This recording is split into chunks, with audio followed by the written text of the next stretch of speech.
No vídeo de hoje falaremos sobre um filme em que ele é repleto de dualidade, principalmente em elementos subliminares dentro da trama. E é claro que ele é um filme que pode incomodar alguns espectadores justamente por ele ser bem explícito. E eu preciso lembrar vocês que está aberta a temporada de filmes voltados ao Halloween, já que estamos no mês de outubro, assim como eu fiz no ano passado.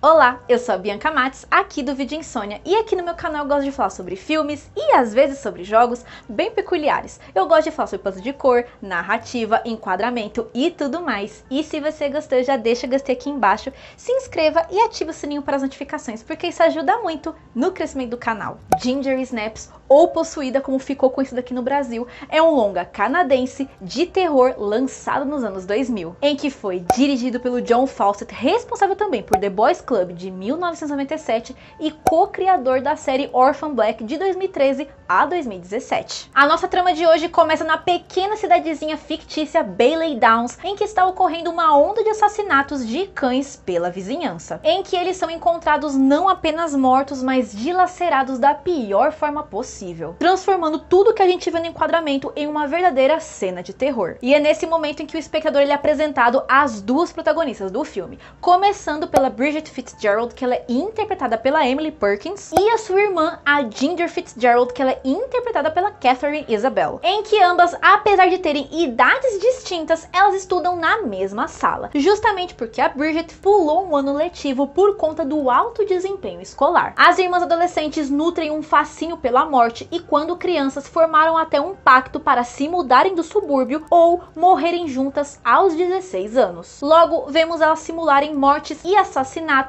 até mesmo como parte de um trabalho escolar. E por conta desse mesmo motivo, apesar dos rumores de ter uma criatura solta na vizinhança, elas não possuem medo de algo acontecer com elas. Em uma das cenas do filme, a gente vê que as irmãs elas se unem para ir atrás do cachorro da valentona da escola, porque essa menina acaba aprontando com as irmãs e elas não querem deixar quieto, que no caso é a tal da Trina Sinclair, interpretada pela Danielle Hampton. E nesse momento que ambas estão já fora de casa, Ginger acaba sendo surpreendida pela sua primeira menstruação. E por mais que esse detalhe e até essa cena possa parecer muito aleatória, calma que eu vou explicar tudo como eu sempre faço aqui no canal. E o cheiro de sangue faz com que as meninas sejam atacadas pela criatura responsável pelos ataques, mordendo e arranhando a Ginger. Após o ataque, Ginger passa por transformações que preocupam a sua irmã, em que seus ferimentos cicatrizam muito rápido e ela começa a se comportar agressivamente, a crescer pelos em suas cicatrizes e até a brotar um rabo e a menstruar intensamente. E é nesse momento em que a gente começa a teorizar o que de fato está acontecendo com a Ginger, porque a gente vê que a situação só piora cada vez mais e os sentimentos e sintomas ficam cada vez mais intensos. Ginger Snaps é um filme que facilmente, quando a gente tá assistindo, a gente não tem a impressão que é um filme, e sim uma série televisiva, em que o ar de suspense, tudo muito esquisito, o ritmo muito lento, lembra aquelas séries televisivas de suspense como Arquivo X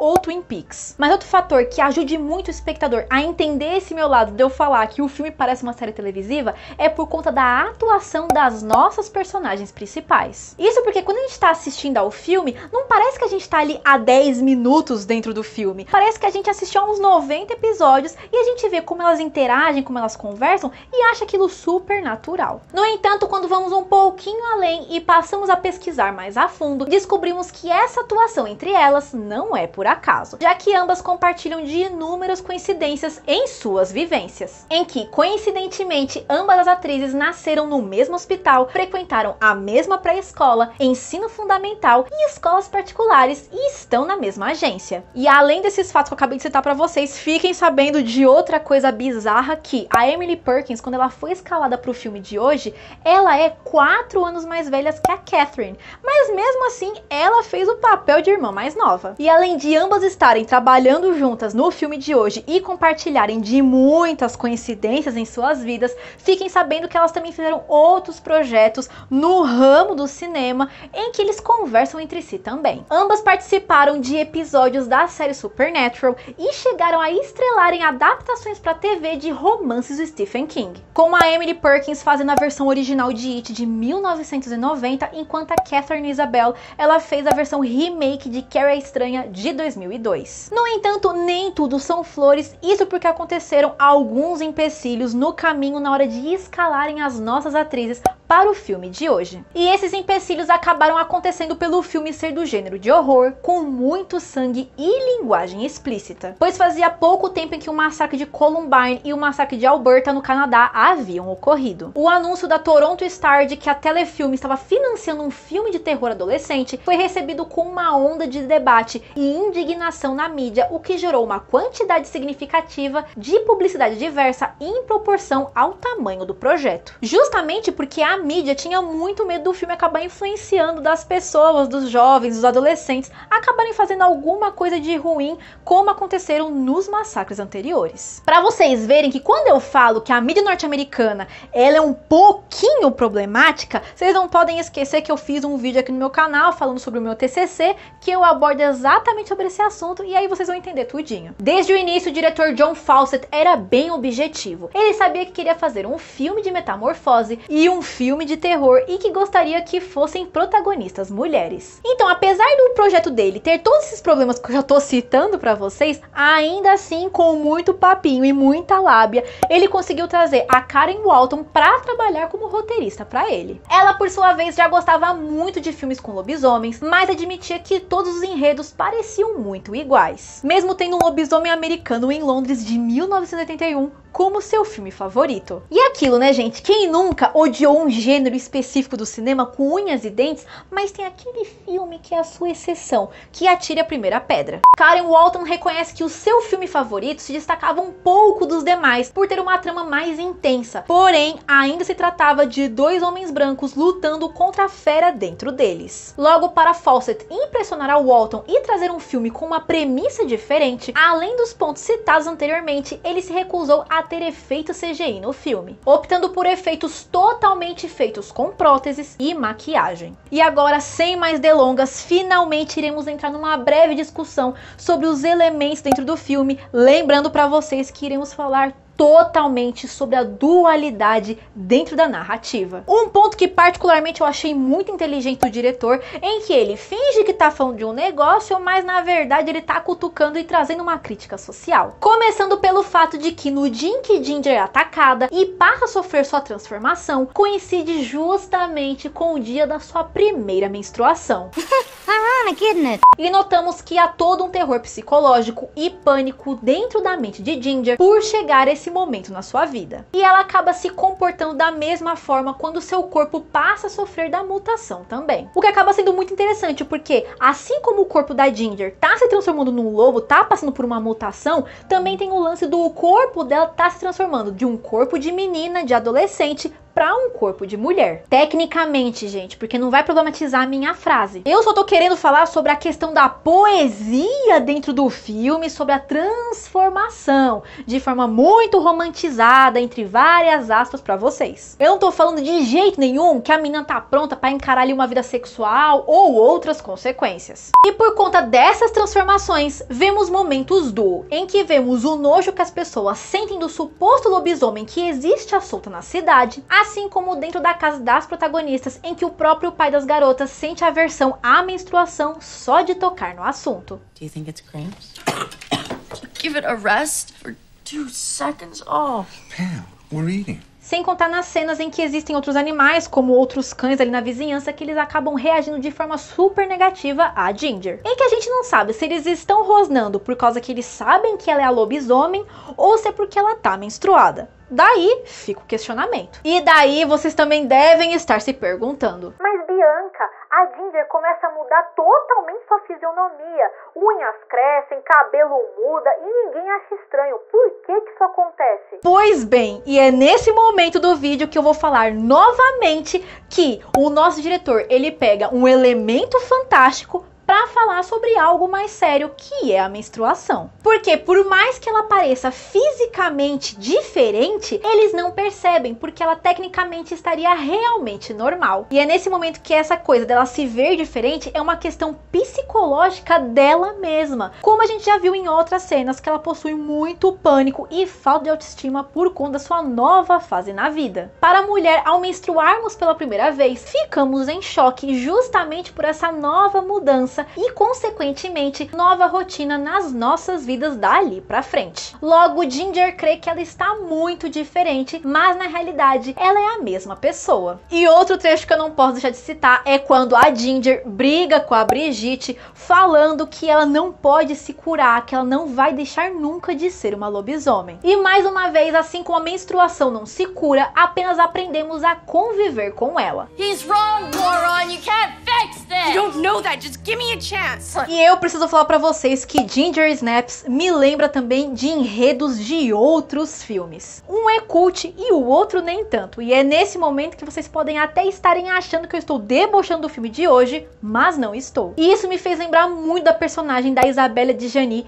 em Possessão de 1981. Primeiro, a forma como vemos a personagem se transformar e mudar totalmente a sua personalidade, o espectador passa a morrer de medo. Por outro lado, o enredo do filme de hoje me fez parar e pensar: pera, eu já vi essa história em algum lugar. E agora vocês vão ficar surpresos porque eu estou falando sim de Red, Crescer uma Fera de 2022. Que novamente é um enredo sobre uma menina que possui problemas e tem medo desse evento ocorrer. Daí ela menstrua e desperta um bicho dentro dela. A gente já comprovou aqui então que Ginger Snaps precisou andar muito para o Red poder correr. É lamentável. E apesar de tudo isso que eu falei sobre o filme de hoje, eu diria que ainda ele traz um leve alerta, como se quisesse chamar a atenção para os jovens que possuem uma vida sexual ativa. Porém, eles não se protegem. Um assunto bem comum, principalmente nessa época dos filmes da década de 90, como eu já trouxe aqui no canal. E este aviso fica cada vez mais evidente quando vemos que um dos personagens acabam se contaminando e passam a se transformar em lobisomem, após ter relações sexuais desprotegidas com a Ginger. E notamos que além do personagem parecer bem debilitado, ele fica com padrões diferentes em sua pele, como se realmente fosse uma doença diferente de uma transformação. E como já falamos sobre muita dualidade, é claro que eu deixei o melhor pro final, relacionado totalmente com o título. E eu acho que vai ser a primeira vez em que eu vou enaltecer o título original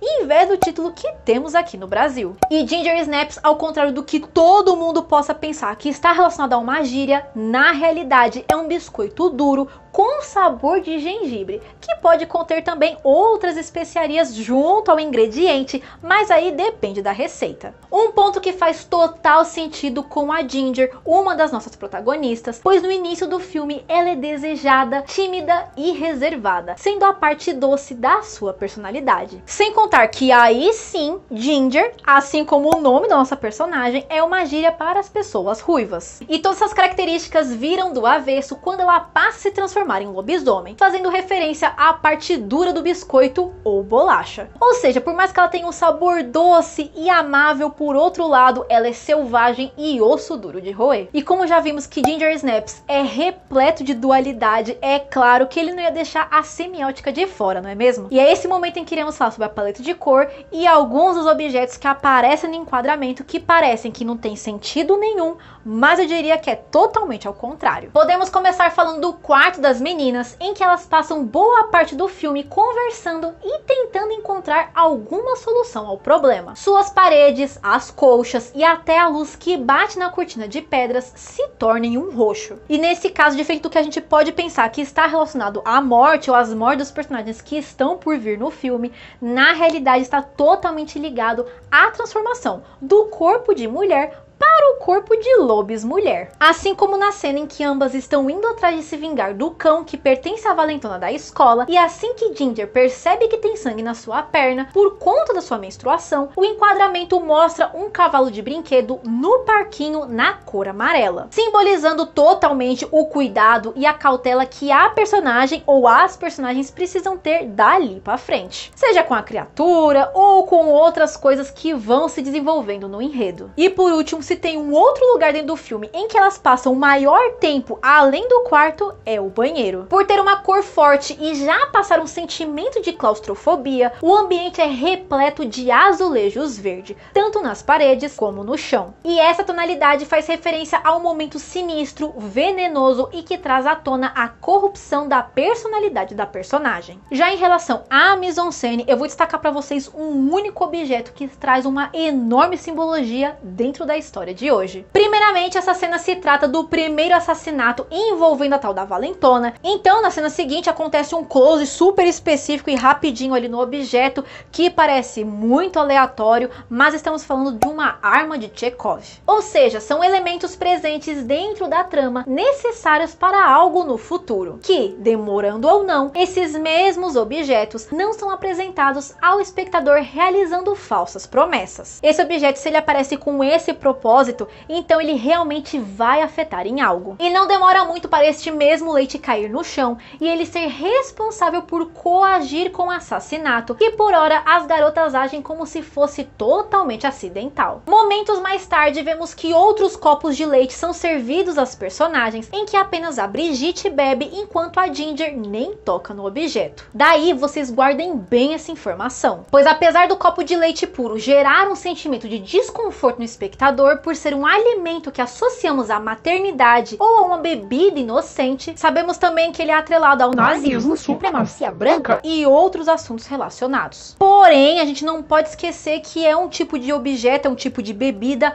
muito usado pelos vilões dentro do cinema. E por mais que alguns desses personagens realmente sejam nazistas, como em Bastardos Inglórios de 2009, nesse momento vemos como existe a narrativa de querer transparecer um momento menos rígido do personagem, como se fosse um momento de fragilidade pela bebida ser infantil. Mas ainda assim, traz a dualidade de trazer o poder e a autoridade sobre os outros personagens. E agora voltamos à cena que eu citei, que vocês podem estar até se perguntando: mas Bianca, depois de tudo isso que você explicou, por que é a Brigitte e não a Ginger que acaba bebendo leite? Pois bem, simplesmente porque em boa parte do filme a Brigitte toma as dores da irmã. Ela chega a fingir e até conta para um dos personagens, o Sam, que ele é interpretado pelo Chris Lamptey, que na realidade é ela que é a lobisomem. Muito porque a irmã da Brigitte é uma grande cuzona e a gente percebe no filme inteiro que ela tem esse probleminha aí de autoestima,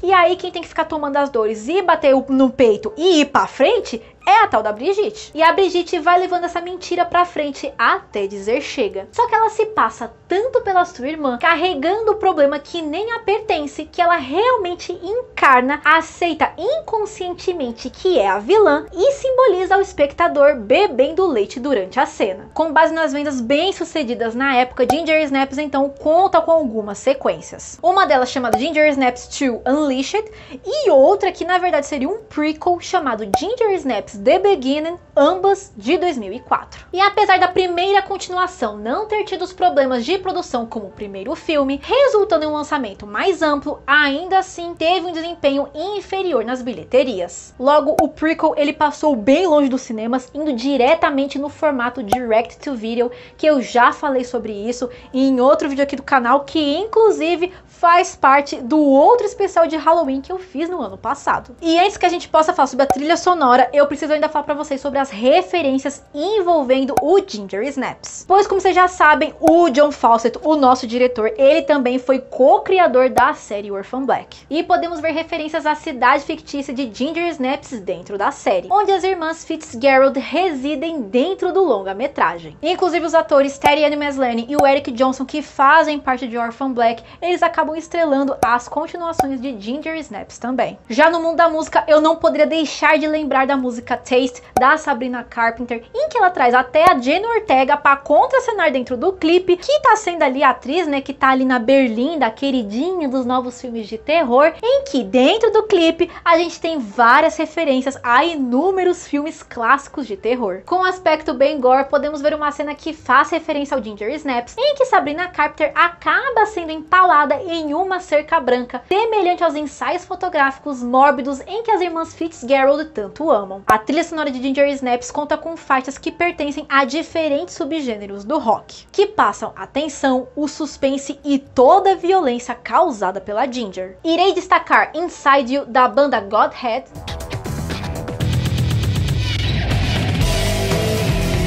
seguido de The Silent of Acquiescence of Millions, da banda Cinch,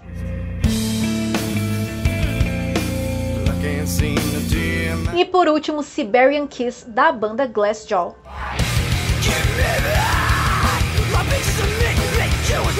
Ginger Snaps não apenas participou, como ganhou muitos prêmios em diferentes festivais relacionados ao seu gênero. Começando pelo prêmio especial do júri durante o Festival Internacional de Toronto nos anos 2000. Seguido do prêmio como melhor filme, melhor atriz e melhores efeitos especiais durante a Semana do Cinema Fantástico de Málaga em 2001. E um filme que indicarei hoje é Garota Infernal, um longa estadunidense de terror e humor ácido lançado em 2009, em que foi dirigido pela Karen Kusama, responsável também por The Invitation de 2015 e XX de 2017. Eu tenho uma leve impressão de que eu já indiquei esse filme aqui no canal, mas gente, é praticamente impossível eu não lembrar de outro, pois existem inúmeras comparações relacionadas com o filme de hoje e a indicação de hoje, sejam os enredos, as personagens e por aí vai. Ao ser possuída por um demônio, a estudante Jennifer se torna muito brava com os rapazes que nunca a deram uma chance. Enquanto a maldosa Jennifer satisfaz seu apetite com carne humana, a sua amiga nerd Niri descobre o que está acontecendo e promete colocar um fim na carnificina. E você já assistiu ou já ouviu falar sobre Ginger Snaps? Me deixa aqui embaixo nos comentários. Você também pode me dar alguma dica